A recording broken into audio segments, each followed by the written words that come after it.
kamusta ang iyong puso? Sapagkat ang condition ng iyong puso will affect the direction of your life. Let me say that again. The condition of your heart will affect the direction of your life. Gagawin ni Satan ang lahat para pagurin ang iyong puso. Para ikaw ay sumuko. Para ikaw ay mag-quit. Kasi kung si Satan, gagawa siya ng paraan para panghinaan ka ng loob, i-discourage ka, at kung hindi ka makuha ni Satan sa isang suntok, papaguring ka niya hanggang ikaw na mismo ang sumuko. If Satan cannot knock you out with one punch, he will wear you down. Hindi po ako boksingero, pero isa sa mga strategiya ng mga boxer is that kung hindi man nila mapabagsak sa isang suntok ang kanilang kaaway, amen, papaguri nila ang kanilang kalaban para yung kalaban na mismo ang manghina at siya na mismo ang sumuko. Hindi ho ba napapansin ninyo na marami sa atin at maraming mga Christians nowadays, although may pananampalataya sa Panginoon, pero kapag sila ay na-burn out at na-worn out, sila na mismo ang susuko at magsasabi, Pastor, I love the Lord. Pastor, I want to follow Jesus, but I cannot take this anymore. I want to quit and I want to surrender. Napakahalaga po ng ating puso pagdating sa ating buhay. Hindi po pwedeng naglilingkod ka sa Diyos na walang puso ang iyong paglilingkod. Hindi po pwedeng sinasabi mong mahal mo ang iyong asawa pero wala kang puso doon sa sinasabi mong mahal mo ang iyong asawa. Hindi po pwede. Sinasabi mong nananampalataya ka sa Panginoon pero ang puso mo ay wala sa Panginoon. Napakahalaga ng kondisyon ng ating puso. Ang sabi ng Biblia sa Proverbs 17 verse 22, a joyful heart is good medicine, but a broken spirit dries up the bone. Everybody read that with me. A joyful heart is good medicine, but a broken spirit dries up the bone. Akalain mo to. Minsan naghahanap pa tayo ng iba't ibang mga gamot, pero yung masayang puso po pala ay isa ng uri ng gamot. In fact, mga kapatid, kung ano ang nangyayari sa puso mo, lumalabas sa mukha mo. Tingnan nyo nga po ang mukha ng inyong katabi. Tingnan nyo, base po sa kanyang mukha bang masaya ang kanyang puso? O mukhang depressed at hinang-hina ang kanyang puso? In fact, sa ibang translation ho ng passage na binabasa natin sa Proverbs 17, ang sabi po doon, a joyful heart, you can see it in their countenance. Yung pagiging maligaya ng ating puso ay kitang-kita sa kabuuan ng ating pagkatao. Posible kasi mga kapatid na may mga kasama tayo sa bahay, may mga kasama tayo sa church, they have smile on their faces, but they are hurting on the inside. Or I'd like to put it this way, marami sa atin, pangiti-ngiti lang, but you are dying on the inside. You are broken on the inside. You are empty on the inside, and even worse, you are losing your faith on the inside. I've talked to a lot of people already. Marami pong lumalapit sa amin para humingi ng advices. Pero napansin ko po, na hindi lahat ng lumalapit para humingi ng advice ay humihingi talaga ng advice. Hindi lahat humihingi ng wisdom. Hindi lahat ay humihingi ng direction sa buhay. May mga tao naghahanap lang ng atensyon. Does it make sense? By the way, andito lang ako, hindi ako aalis anytime. Kung gusto niyo po mag-amen, magsabi lang ho kayo. Because we want, syempre gusto natin, kaya tayo nakikipag-usap sa ibang tao because we want whatever is wrong and broken in our life ay ma-fix. Pansinin ho ninyo, na sa salitang broken, nandun yung okay. Kasi minsan madaling magpanggap na okay ka kahit broken ka. Na kahit broken ang iyong puso, sasabihin natin, I'm okay, I'm blessed and highly favored. Pero ang sabi ng scripture, yung merry heart, yung puso na maligaya, yung puso na punong-puno ng joy from within, is a good medicine. Pero ang sabi rin, nung isa pang part ng passage, pero yung broken spirit, everybody say broken. Pero yung broken spirit nakakatuyo ng buto. Now, I don't know, how come na ang ating broken spirit ay nakakapagpatuyo ng ating buto? Now, I know, nabasa ko po na ang ating pong palang dugo ay mina-manufacture. Watch this. Ang ating dugo ay mina-manufacture sa ating buto. At kailangan mo ng tubig para makabuo ka ng dugo. Ibig sabihin, ang blood natin ay nangangailangan ng maraming tubig. So in essence, when you say a broken spirit could dry up the bones, that's exactly what I'm trying to say nung sinasabi ko kanina, na kapag ang spirit mo ay broken, nakaka-epekto ito sa iyong katawan. Ibig ko sabihin, kapag durog ang puso mo, kapag may mali sa puso mo, kahit pa ang dugo kailangan ng tubig, hindi tubig ang solusyon para maayos ang iyong puso. Hindi porket uminom ka ng tubig, maayos ang iyong puso. Minsan pa naman tayo, pag umiiyak, di ba? Huwag ka mag-alala, sis, kaya mo yan, uminom ka ng tubig. Okay?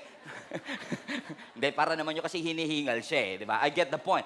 Pero napansin nyo ba mga kapatid, hindi porke puno ang pantog, puno ang puso. You could be smiling on the outside, but your spirits are broken. Your soul is broken, and your heart is broken. And when I was studying this, mga kapatid, God showed me the life of David once again para ipakita ho sa atin yung journey ng kanyang puso. Mula sa inanoint siya ng Panginoon sa 1 Samuel 16 hanggang siya ay i-appoint para maging hari ng Israel. Marami po sa atin, in fact, kahit hindi po kayo Christian, marami ho sa atin ang pamilyar sa buhay po ni David na mula sa pagiging shepherd ay naging hari. Nag-antay po siya ng 15 taon. Everybody say 15 years. 15 years mula dun sa season of anointing hanggang dun sa kanyang seasons of appointing. Nung siya ay tinawag ng Panginoon, walang nakapansin at walang nakahalata na si David ay may potensyal. Nawala ang anointing kay Saul, nilipat na sa bagong hari daw, pero hindi alam ni Prophet Samuel kung sino iyon. Kaya nung pumunta si Prophet Samuel sa bahay ni Jesse, na tatay ni David, pinakita niya yung kanyang mga anak.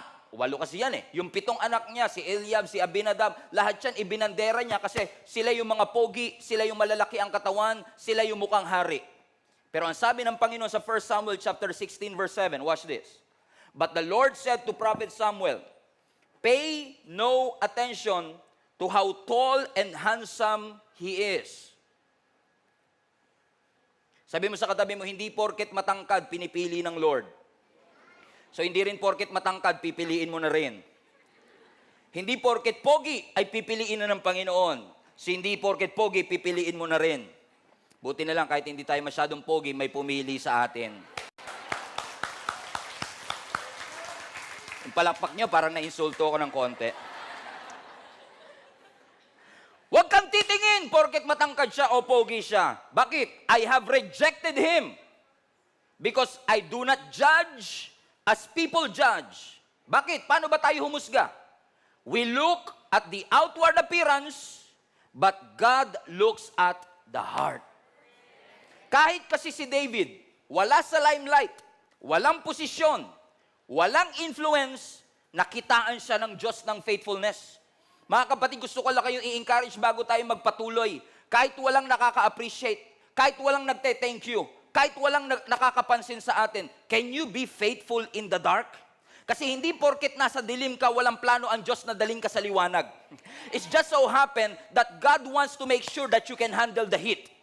Kaya minsan itinatago ka na muna ng Panginoon sa dark kasi gusto ng Lord, bago kanya ilagay sa light, kailangan handa ang iyong puso, handa ang iyong karakter, handa ang iyong attitude. Kasi kapag ikaw ay hindi ready, a blessing is not a blessing if you cannot handle it.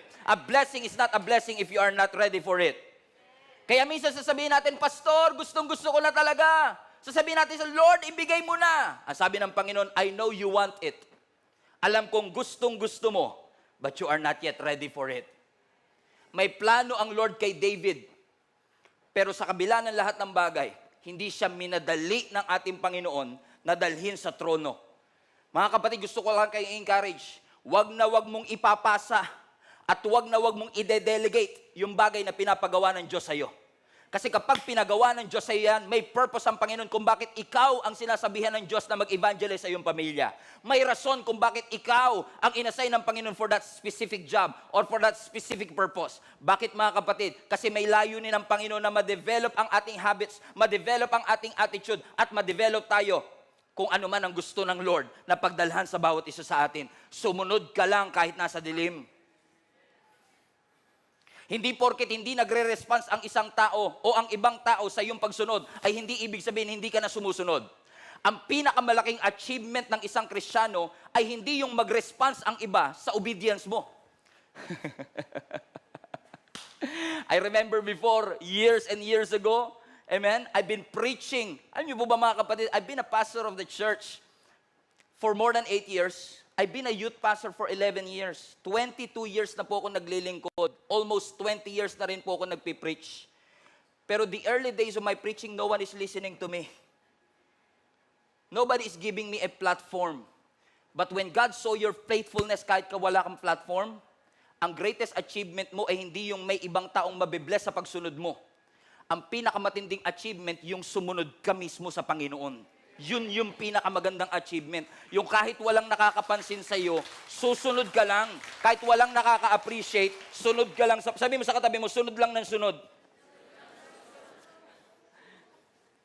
So hindi sapat, although dinescribe din ng Bible na si David ay magaling magsalita, dinescribe ng Bible na si David ay a fine-looking man. Pogi rin naman si David eh.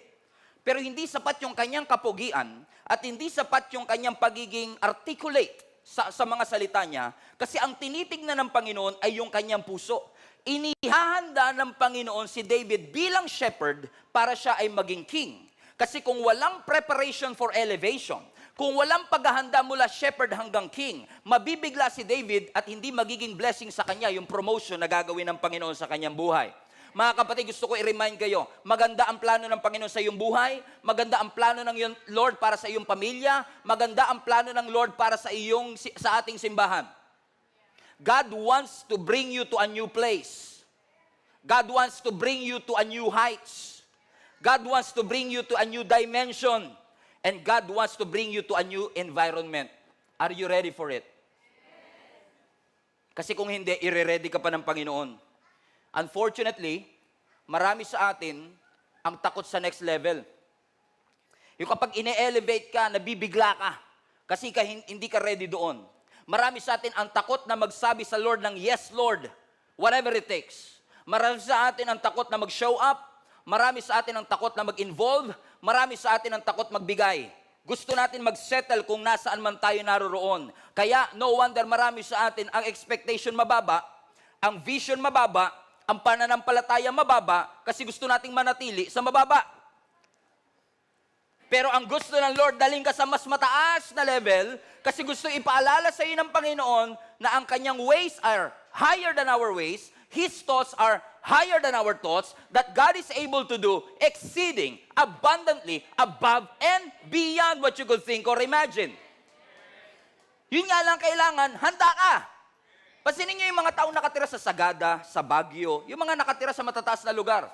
They live differently, they think differently, they talk differently. Kaya nga tayong taga Maynila, nakasando sila doon, tayo naka-jacket. Hindi tayo sanay sa lamig, samantalang sila sanay na.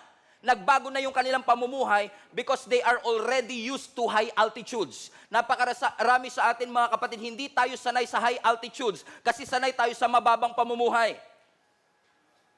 Kaya kapag dinadala ka ng Lord sa mataas na pamumuhay, kahit yung iba nakasando, naka-jacket, kasi hindi pa tayo ready for it. But God wants to bring you to a new heights. Gusto ka ng Lord i-level up. Gusto ka ng Lord itaas. Gusto ng Lord itaas ang level ng iyong pamilya, ng iyong pamumuhay. Kaya kung ikaw ay dumadaan sa testing, sa circumstance, sa mga pagsubok, i-reframe mo ang thinking mo na hindi ka pinaparusahan ng Diyos kaya ka dumaraan sa pagsubok. Yan ay transportation lamang ng Panginoon para dalhin ka sa mas mataas na level. It's not your destination. Suffering is not your destination. It's God's transportation for you. Katulad ni David, na siya ay shepherd, hindi yun ang kanyang destination. Although siya ay shepherd, although mayroon siyang gamit na staff, tungkod, pero hindi yun ang kanyang final destination. Kasi ang kanyang final destination, magiging hari siya. But he has to wait. Sabi mo sa katabi mo, you have to wait. You have to wait. Until finally, on 1 Samuel chapter 17, may isang higante na humahamon na ang pangalan ay Goliath. 40 days, sinamon ng mga Israelites, walang gustong lumaban. Until on the 40th day, si Jesse, na tatay ni David, inutusan ng kanyang bunsong anak na si David para magdala ng cheese bread,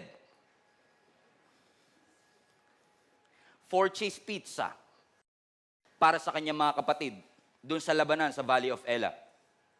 Watch this. Ang unang hawak niya tungkod, ngayon ang hawak niya, plastic bag ng cheese bread. Alam niya anointed siya.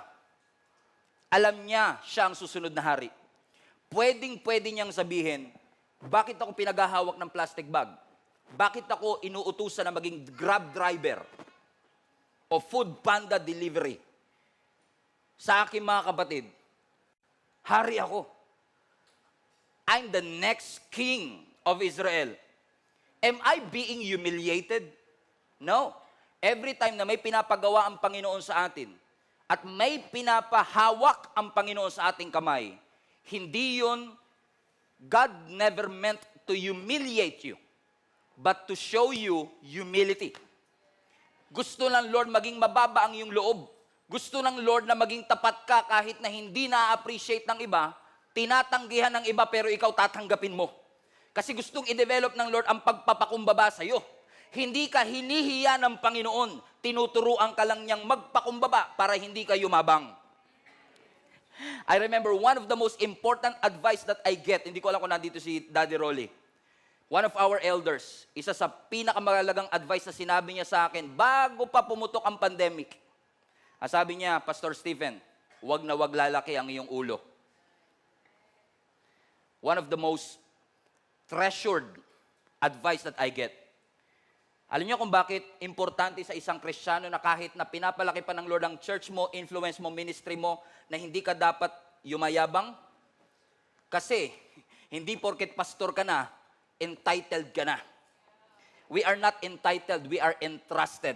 Kaya nga mga kapatid, napakahalaga, amen, na tayo ay laging reminded na anumang bagay na meron tayo, hindi tayo entitled para dito. Hindi natin pwedeng sabihin, Lord, nagsimba ako nung Sunday, entitled ako ma-bless buong linggo. Lord, nagpray ako ng mahaba kahapon, entitled ako makakuha ng ganito. Lord, nagantay ako ng 15 years, entitled ako makakuha ng gwapong asawa. No, you are not entitled. Whatever you have, your family, your ministry, whatever gifts and talents, personality that you have, all of these things are entrusted by God. Kasi tayo ay may pride, tayo ay may ego. You cannot make it on high altitude with that kind of attitude. You cannot make it on top kapag ikaw ay may mindset na ganito, may habits na ganito.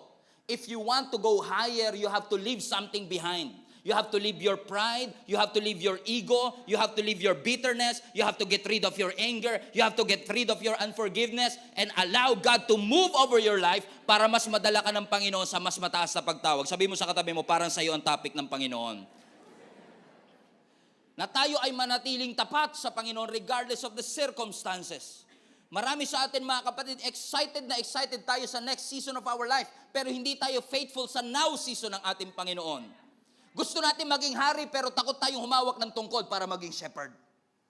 Gustong-gusto natin maging hari at excited tayong maging hari pero takot na takot tayong humawak ng plastic bag ng cheese bread at maghatid ng tinapay para sa ating mga kapatid. Pero may itinuturo ang Panginoon sa atin mga kapatid, anuman ang ilagay ng Lord sa iyong kamay, dapat ang iyong puso ay laging surrendered sa pinapagawa ng ating Panginoon.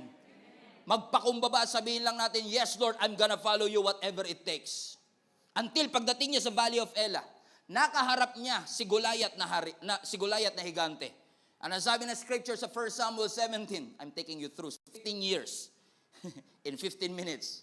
Pag-pray niyo ako. Nakaharap ni David si Goliath, a Philistine warrior. Pero I love what he said. Habang ang lahat ng mga Israelites ay takot na takot, ang sabi ni David sa lahat ng mga taga-Israel, don't lose your heart. Don't lose your heart. Don't lose heart. Huwag kayong mapanghihinaan ng loob. God is with us. Sino ba yung uncircumcised Philistine na yan that is mocking the armies of the living God? Supot yan eh. Ba't kayo nagpapatakot sa kanya? Ako ang lalaban sa kanya. He was so brave. Matapang siya. At dahil sa tapang niya, at siyang lumaban, inanoint siya ng Panginoon, in-enable siya ng Panginoon, natalo niya si Goliath, at dahil sa pagkatalo niya kay Goliath, he rose in strength and he rose in fame. Sumikat si David. Naging kilala si David sa buong Israel. To the point, mga kapatid, na ang mga Israelites ay gumawa ng kanta patungkol sa kanya kahit hindi siya yung hari. At nag-create ng jealousy, selos, sa puso ng hari na si King Saul. Kasi ikaw ang hari, pero ina-admire ng tao si David. In essence, may division. Naalala ko sa New Testament, may ganyang case din. Kung kilala niyo si Apollos sa Acts, si Apollos ay isa sa mga apostol ng New Testament Si Apollos, ang sabi ng maraming Bible scholar, ang description sa kanya is silver tongue speaker, silver tongue preacher. He's an eloquent speaker. Magaling siya mag-preach. He was excellent in whatever he do. Pero, nung siya, dahil sa kanyang galing, dahil sa kanyang talento, nagkaroon siya ng mga followers sa loob ng Church of Corinth. Now, you have to understand this. Si Paul ang nag-pioneer ng church in Corinth. Pero ang mga tao, dahil sa galing ni Apollos, ina-admire si Apollos at sinasabi nila, ang mentor ko si Apollos. Pero ang tulay na pioneer, si Paul. So in essence, yung admiration o paghanga ng mga tao sa Church of Corinth ay nag-create ng division sa kanila. Kaya minsan nag-preach si Apostle Paul and sabi niya, bakit yung sinasabing, ako ay kay Apollos, ako ay kay Pablo, lahat tayo kay Kristo. Bumalik tayo sa ating pagtawa. Kay Kristo dapat tayo sumunod, hindi kay Apollos. Hallelujah. At hindi kay Paul. Bakit sa panahon ni Apostle Paul, amen, hindi masamang humanga. Huwag nyo lang i-idolize. Huwag nyo i-idolize si Pastor Steven. Huwag nyo i-idolize sa mga pastor. Huwag nyo silang ilagay sa pedestal. Kasi sila man ay nagkakamali. Kailangan nating ma-realize, mga kapatid, tayo pong lahat ay member ng body of Christ. And our job is to be humble enough to put Jesus in the cornerstone. Ang cornerstone ng simbahan, hindi si pastor. Ang cornerstone ng simbahan, hindi ang mga ministry leaders. Ang cornerstone ng simbahan, hindi ang mga leaders ng church o pastors. Ang cornerstone is si Jesus mismo.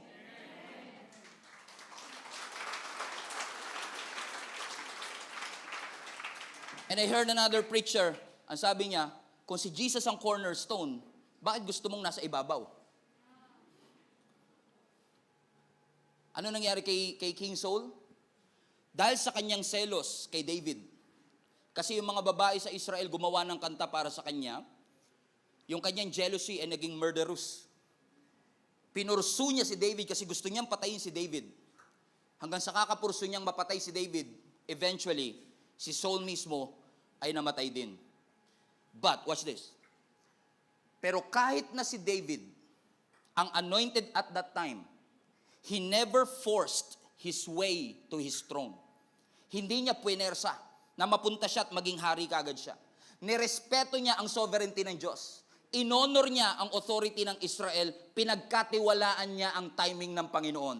Wag nating mamadaliin yung bagay na gusto nating makuha. Kasi sa tamang panahon, everything is made beautiful, ang sabi ng Scripture, in its time. Sa tamang panahon, makukuha mo yan. Sabi mo sa katabi mo, pray ka lang, makukuha mo rin yan.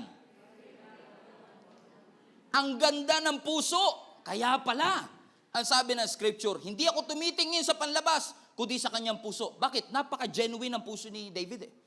In fact, napaka-genuine ang kanyang puso, na even in the New Testament, ang sabi ng Scripture, sa isang preaching ni Apostle Paul sa Acts 13, verse 22, and when he had removed him, he raised up for them, sino daw? David. So nung tinanggal si Saul, ang ni-raise up, sino? Si David, to whom also he gave testimony, and he said, watch this, I have found David, the son of Jesse, a man after my own heart, who will do all my will. Kaya pala, ang puso ni David ay genuine kasi gusto niya at ginagawa niya ang kalooban ng Panginoon. How many among you admire, inahangaan niyo ang puso ni David at gusto niyo magkaroon ng ganitong klaseng puso? Taas nga po ang kamay, real quick. Amen. How I wish, masasabi din, pagkawala na tayo at magkaroon siguro ng Bible, si Kyle, a woman after God's own heart. Si Stephen, a man after God's own heart. Grabe, no? Para sabihin na ang iyong puso o ikaw ay malapit sa puso ng Diyos. Wow! What an honor of a lifetime. Correct? Pero hindi porket si David, ang man after God's own heart, ay perpekto na siya. Nagkamali at nagkasala pa rin siya. Kasi ang sabi ng Scripture, nung siya ay nag-grows in strength at nag-grows in fame, one day, after 15 years, siya ay naging hari ng Israel. So yung kanyang mga responsibility dumami. Nung una, ang kanyang responsibility lang maging shepherd. Next, ang kanyang responsibility, maging grab driver. Food panda.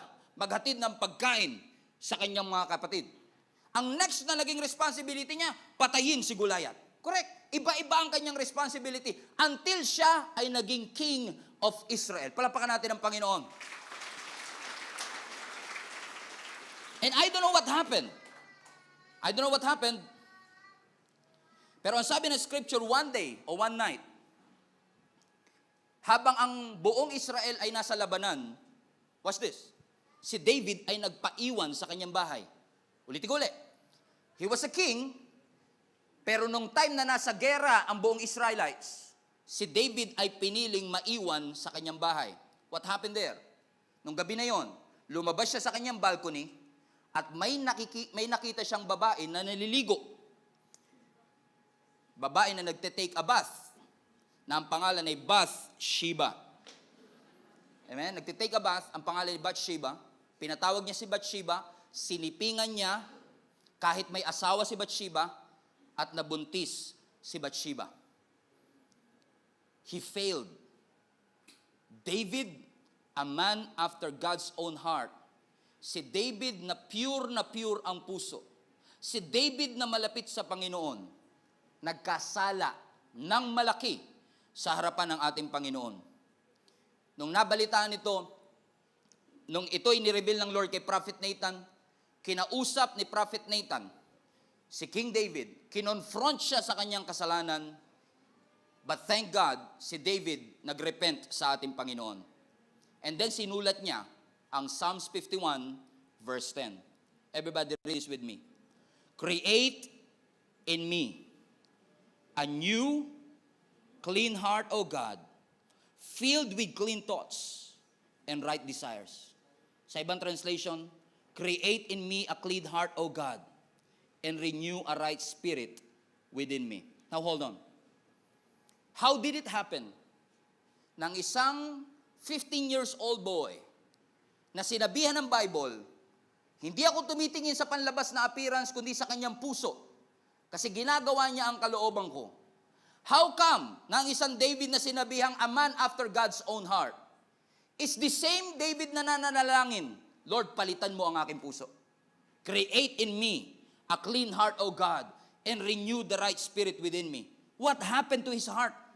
Ano ang nangyari sa kanyang puso? Puso na hinahangaan, puso na malapit sa Diyos, ngayon puso na gusto niyang papalitan dahil sa kanyang pagkakamali. Hindi ba ganito ang istorya natin, mga kapatid? Marami sa atin ang nagsimula na pure. Pero unti-unti, habang tumatagal, natitempt tayo na mag-focus hindi sa pinapagawa ng Panginoon, kundi sa mga bagay na nararanasan natin sa ating buhay. Posible nga kaya, mga kapatid, na minsan sa ating paglilingkod, sa ating pagsisimba, na nung una ang focus natin ay laging nasa Panginoon, pero ngayon ang focus natin, ano ang mga ginagawa ko? Ano ang mga dapat kong gawin sa ministry? Ano ang mga laman ng aking kamay? Ano ang mga tools na meron sa akin? Mga kapatid, tatandaan po ninyo ito. Your heart will always regulate your hand. Kapag tama ang puso, magiging tama ang iyong mga ginagawa. Dinidiktahan ng iyong puso ang gagawin ng iyong kamay. Your hand and your heart is connected to each other.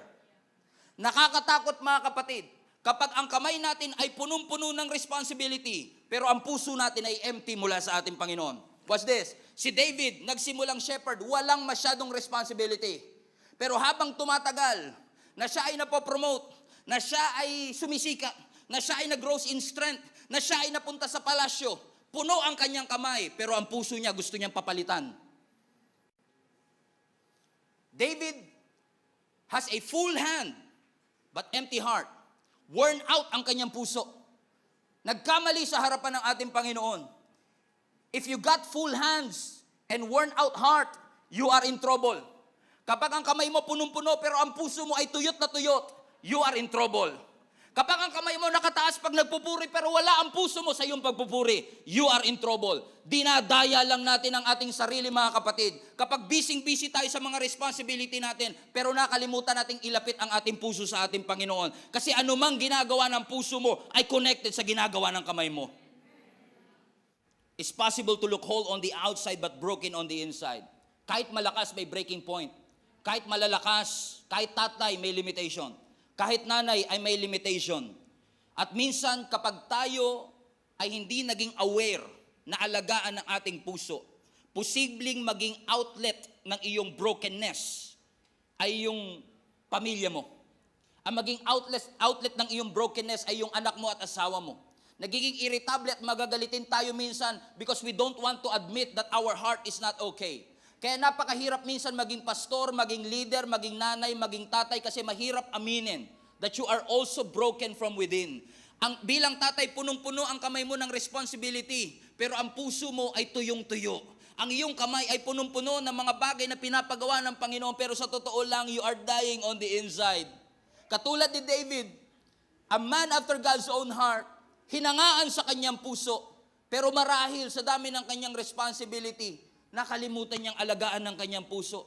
Kaya sabi niya sa Psalms 51, Lord, create in me a clean heart and renew a right spirit within me. For I know that my hands are full. At kung gusto ko na magawa ang pinapagawa mo at manatiling full ang aking kamay, hayaan mong kung paanong puno ang aking kamay, dapat puno rin lagi ang aking puso. And I will illustrate it to you this way, mga kapatid. Kasi tayo, bilang nanay at bilang tatay, napakarami nating mga responsibility sa ating buhay. Pero ngayon, God wants you not just to focus on the responsibilities in your hand, but to guard and take care of your heart. As a father, as a mother, napakahalaga that we know how to regulate, we know how to take care of our heart. Ang nasa kanan po natin ngayon, mga kapatid, ay yung ating puso. Ang nasa kaliwa naman ay yung ating mga kamay. Alam mo si David, nung nag-i-start siya sa ministry, nung siya ay inanoint ng Panginoon bilang shepherd o bilang king, wala siyang masyadong responsibility. Meron lang siya puso. Tama? Bakit? Ang sabi nga ng Lord, di ba? Hindi ako tumitingin sa panlabas na appearance, kundi ang aking tinitignan ano daw? Puso. Ibig sabihin, ang puso ni David, kompleto, puno. Pero habang tumatagal, na siya ay binibigyan ng mga responsibility, na siya ay lumaban kay Goliath, na siya ay nagdala ng cheese bread sa kanyang mga kaibigan. Ang problem natin madalas, mga kapatid, pag dumadami ang ating mga responsibility, pino-pour out natin yung ating puso, correct? Hindi naman po pwedeng gumagawa ka ng responsibility mo na hindi mo binubuhos ang puso mo sa anumang bagay na ginagawa mo. Nung nagsisimula kayong mag-asawa, punong-puno ang puso mo, wala pa kayong masyadong responsibility. Nung nagse-celebrate pa lang kayo ng first months, mahal na mahal mo siya, punong-puno ang puso mo, at dahil wala ka pang masyadong responsibility, lahat ng monthsary may date kayo. Nung nag-enroll ka pa lang sa school, excited ka, bago pa ang uniform mo, bago ang mga school supplies mo, wala ka pang masyadong responsibility kasi grade 1 ka pa lang. At sinasabi ng teacher natin, gawin nyo to, assignment natin to, kaya binubuhos mo ang puso mo sa pag-aaral mo, sa negosyo mo, sa trabaho mo, sa business mo, hanggang sa punong-puno na ang iyong mga kamay ng responsibility na nakalimutan mo, teka lang, wala na nga pala akong puso para sa aking ginagawa. Ang nangyayari, buhos tayo ng buhos sa mga responsibility natin, binubuhos natin ang lahat sa ating mga anak, ibinubuhos natin lahat sa ating asawa, binubuhos natin sa ministry, binubuhos natin sa negosyo, pero nakalimutan nating alagaan ang ating puso. Ang kalendaryo mo punong-puno, pero ang puso mo empty.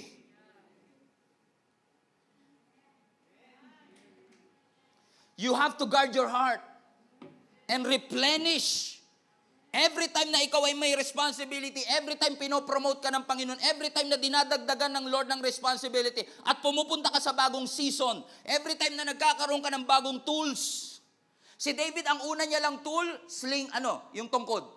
Nung naghahati siya ng pagkain, hawak niya? Plastic bag. Dalawa na tools niya ngayon. Yung tungkod, yung plastic bag. Pagkatapos ito, nilabanan niya si Goliath, ano ang tools niya? Yung slingshot. Nung siya'y naging hari, nagkaroon siya ng sword. Nagkaroon siya ng crown.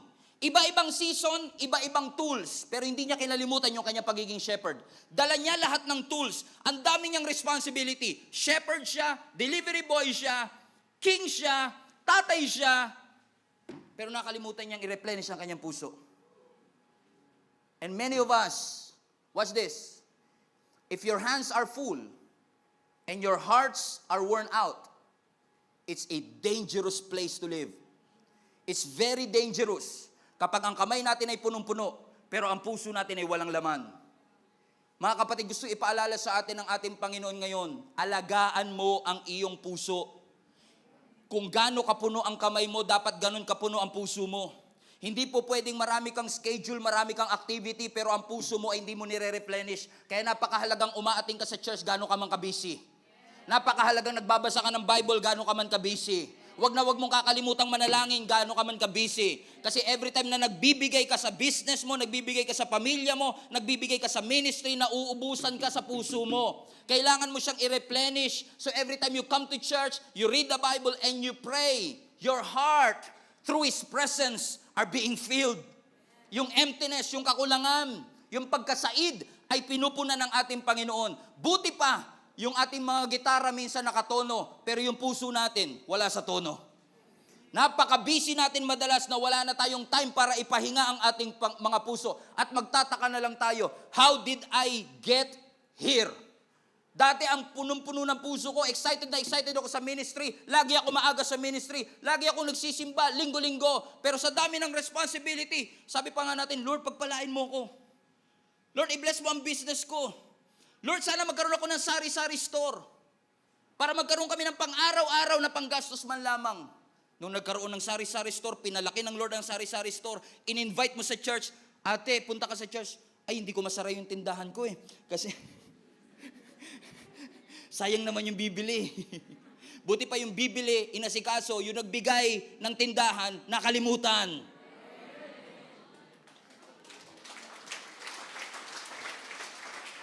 Tapos magtataka tayo kung bakit palang worn out, pagod, overwhelmed, busy, walang ligaya, walang passion, tinatabang sa ministry at tinatabang sa mga bagay na para sa Panginoon.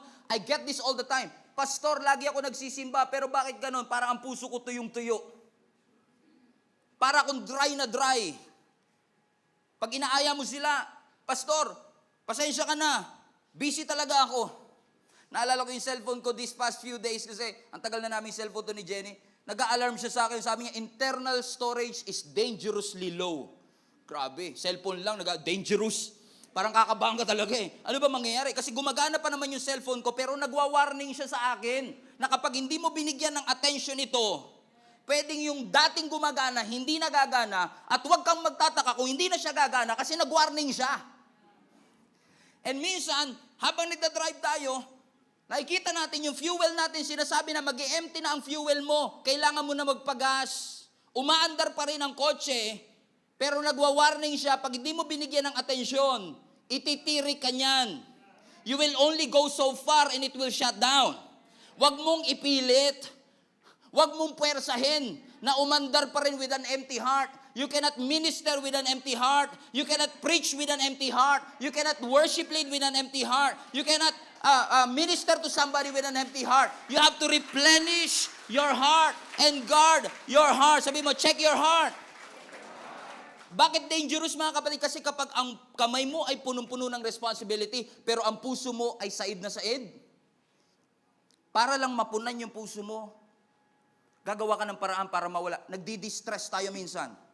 Dahil sa dami ng responsibility, stressed ka na. Ako lang yata dito na i-stress pa na. Minsan sa dami ng responsibility, nai-stress ka, correct? At dahil nai-stress ka, minsan hindi mo kinukuha sa Word of God, hindi ka nananalangin, wala kang devotion sa Panginoon, saan tayo bumabaling? Pornography. You are drinking yourself to death. Umiinom, lasing-lalasing ka na, ayaw mo pa huminto. Bakit? Stress ako We fall into vices. Mas pinipili pa natin yung casual sex. Because we're so stressed. And we need somebody to fill in. Nakala natin, yung kapartner natin ang makakapagbigay at makakapagpuno ng bagay na ibinuhos na natin sa iba. But only God can fix your heart. Only God can replenish that what was lost in your heart. You have to check your heart again. Dito kasi sa mundong ginagalawan natin, pag masyado kang busy, hinahangaan ka. Pasinin nyo sa opisina ninyo, wag mo kayo istorbohin, busy ako. Ay, napakasipag. Bakit? Ang daming responsibility. May kilala mo ba kayo, busy pero hindi productive? Punong-puno kasi ang kamay, pero ang puso walang laman. ina-admire ng mundo na kailangan marami kang ginagawa. Pero ang pinapaalala ng Panginoon, habang dumadami ang responsibility mo, dati nagsimula ka sa tungkod, ngayon may corona ka na. Huwag kang magpa-overwhelm sa responsibility na nakalimutan mo ang puso mo na ilapit mo sa ating Panginoon. Kasi kung hindi mo i-ignore, mababa na ang laman ng puso mo. You will only go so far. Magsha-shutdown yan. Ititiri ka niyan. Ayaw nyo naman siguro magkaroon ng pastor na punong-puno ang schedule pero walang puso. Ayaw naman siguro natin na magkaroon tayo ng mga church leaders na punong-puno ang schedule pero wala na ang kanilang puso sa kanilang ginagawa. Nakataas nga yung kamay pero yung puso hindi naman nakasuko sa Panginoon. No wonder sabi ni David, create in me a clean heart, O God, and renew a right spirit within me. And maybe, just maybe, David was saying, Lord, I'm so overwhelmed with responsibilities. Yung kakulangan sa akin, nahanap ko kay Bathsheba. I fall into sin because I failed to take care of my heart. Ang sabi ng scripture sa Proverbs 4 verse 23 rather, guard your heart above all else. Everybody read that with me. Guard your heart above all else, for it determines the course of your life. Everybody say, above all else. Alagaan mo ang iyong puso above all else. Anong ibig sabihin ng above all else? It communicates priority. Iprioridad mo ang pag-aalaga ng iyong puso. Make sure na habang nilalagyan mo ang kalendaryo mo ng responsibility, make sure na ang iyong puso ay nire-replenish mo ng Word of God. Make sure na ang iyong puso ay inaalagaan mo. Above all else, prioritize guarding your heart. Because your heart is the truest expression of yourself. Yung puso mo, yan talaga yung ikaw. Marami kang personality. You're a person with many hats. Shepherd ka na. Grab delivery driver ka pa.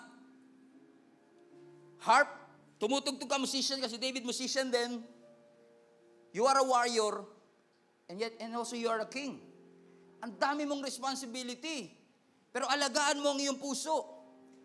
Kasi marami kang responsibility, pero iisa lang ang iyong puso. Always guard your heart. Kaya in fact, sabi ni Jesus, di ba, deny yourself, take up your cross and follow me. I believe with all my heart, ang sinasabi ng Lord sa atin, kung gusto mo talaga ng self-denial, kailangan yung puso mo mabantayan mo eh.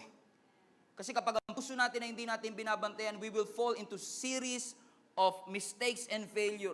Moral corruption. We will perverse our heart, our behavior. Mawawalan tayo ng pananampalataya. Mag-focus tayo sa materialism. Mag-focus tayo sa pride natin. At pinupuno natin yung puso natin ng trash, ng basura. At hindi po ako basurero, pero ang alam ko lang, maliit man ang basura o malaki, basura pa din yan. The only way for you to take up your cross and follow Jesus is to guard your heart. Kasi ang sabi mismo ng ating Panginoong Hesus, for where your treasure is, there your heart be also. Out of the abundance of your heart, the mouth speaks. Your heart is very important. Take care of it. Huwag ka magpa-overwhelm sa dami ng responsibility bilang nanay. Huwag ka magpa-overwhelm sa responsibility bilang tatay. Tatay ka na, may sideline ka pa. Ikaw pa minsan maghuhugas ng pinggan. Ikaw pa minsan magliligpit ng ganito. Ikaw pa maghahatid sa mga anak mo. Pero kahit gaano ka kabisi, huwag mong kalimutan ang iyong puso. Nagsimula kayo, isa lang ang branch ng inyong negosyo. Lagi ka pa nagsisimba, 7 na ngayon. Pinagpala ka ng Panginoon. Saludo naman tayo sa Panginoon dyan. Pero kapag punong-puno na ang iyong kamay, pero ang puso mo ay empty, darating ang araw, meron kang 10 branches, pero walang-wala ka na sa iyong puso. 10 ang inyong branches, pero ang puso mo ay tuyot na tuyot sa Panginoon at sasabihin mo pa rin, bakit ganon? Success doesn't feel successful. Bakit ganon? I'm full but I'm not fulfilled. Why? Because you failed to guard your heart. Above all else, it will become the wellspring of your life. Bantayan po natin ang ating puso. And in fact, if you are here for the first time at hindi mo kilala ang ating Panginoong Hesus, ang pagtanggap nga sa Panginoon ay nagsisimula sa puso. Papasukin mo siya. Marami sa atin pinalabas na si Lord sa puso dahil ang dami nating nilalagay dito na mga schedules natin and busyness natin. Buti pa yung ibang bagay may schedule pero si Lord wala. Ang sabi ng scripture, Romans 10:9, and I will end with this, if you openly declare, Romans 10:9, if you openly declare that Jesus is Lord and believe in your heart, everybody say, believe in your heart. Believe in your heart that God raised Him from the dead, you will be saved. Whoa. That's how powerful your heart is. Dito nagsisimula ang relasyon natin sa Panginoon, that when we believe in Jesus Christ, you will be saved. Guard your heart, kapatid. Bantayan natin ang ating puso. Mga kapatid, let me just encourage you, wag lang basta tanggap ng responsibility.